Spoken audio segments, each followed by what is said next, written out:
When COVID hit, did your business suddenly change in ways you never expected? Did you feel overwhelmed and uncertain about how to adapt to this new situation? This video will help you make those kind of changes next time, whether they're big or small.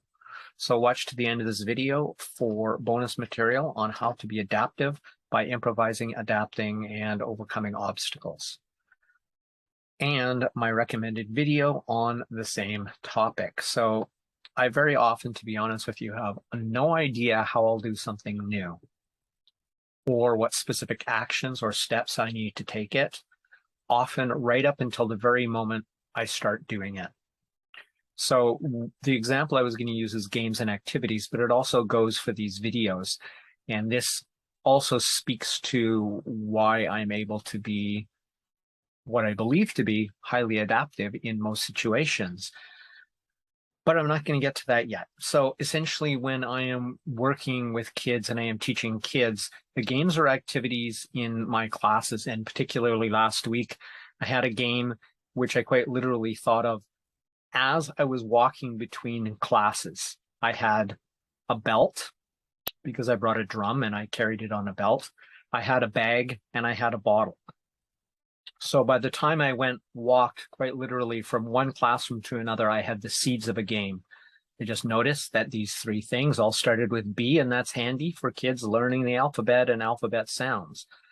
So quite literally from the time I picked them up to the time I reached the class, I had already started to create a game that I had never thought of before. It was absolutely spontaneous. So I started to create this not only as I walked to the class, and we're talking seconds, not even a minute, and continued to create it as I entered the class and started setting up the game. I still didn't know exactly what I was going to do. So the evolution of my new format in my videos in my YouTube channel is going through the same thing right now. I'm currently starting, and this happened quite spontaneously, with a new theme each week based on a book review. I might change this by next week, but I've done lots of book reviews and they're usually well received.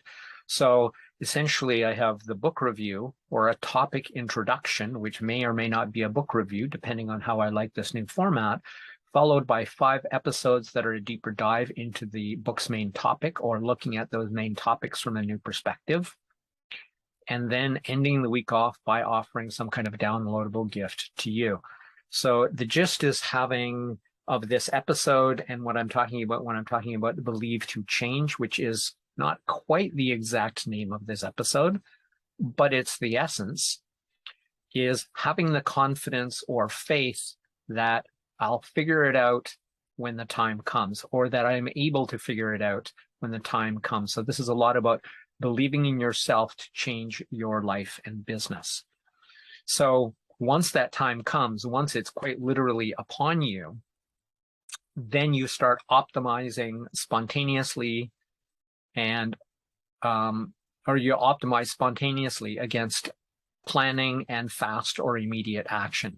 That means that it's not that there's no planning, but that you can also optimize that against action, which is the only thing that makes plans into anything that exists in the real world, and to be immediately agile in your execution to adapt as necessary, such as what happened with COVID and what happens every time you enter a new classroom with 2 to 5-year-olds and you don't get the response you hoped or wanted. You just have no choice but to adapt immediately. Looking at a list of planned things you can do next, it isn't going to cut it. So for you to do the same, you need an almost irrational level of confidence and belief in yourself that you can do it before you have any idea how you'll do it. So this is the essence of this episode. It's sort of like, I'm going to do it. I know I can, even though I have no evidence as such. I'm just not sure how yet. So please to understand, this is not about neglecting to plan. It's about developing the idea to improvise instantly within a planned yet agile framework that allows for immediate change at any time. This is why the people who floundered or the people whose businesses, and my heart goes out to you, but the people whose businesses were most likely failed as a result of what happened with COVID is the industry they're in, conditions outside their control. And that was the same for all of us. None of us had control over COVID. But most importantly, what you did that was within your control. Now that's where we get into I need to change. I'm not sure how, but I got to start looking and taking action very soon or immediately. The companies that were the most successful at doing that part, the unplanned part, are the ones that are now thriving. And in many cases, their business has increased. I know of specific real world examples from people I know myself. So COVID should have been a wake-up call to every business leader that has that uses rigid overanalyzing and overplanning that tends to basically shatter in the face of unimagined changes, such as a worldwide pandemic. So business and life are full of unknown, unknowable, and uncontrollable variables that can make the ability to adapt or to change immediately critical for the long-term success of your business and any other. So thank you for watching this far. You've reached the bonus material, and this is, as I talked about, essentially this is about some steps that you can do, some practices that you can integrate immediately into your business to start to learn to be adaptive and change on the fly when that kind of thing is called for. So first of all, practice facing the unknown.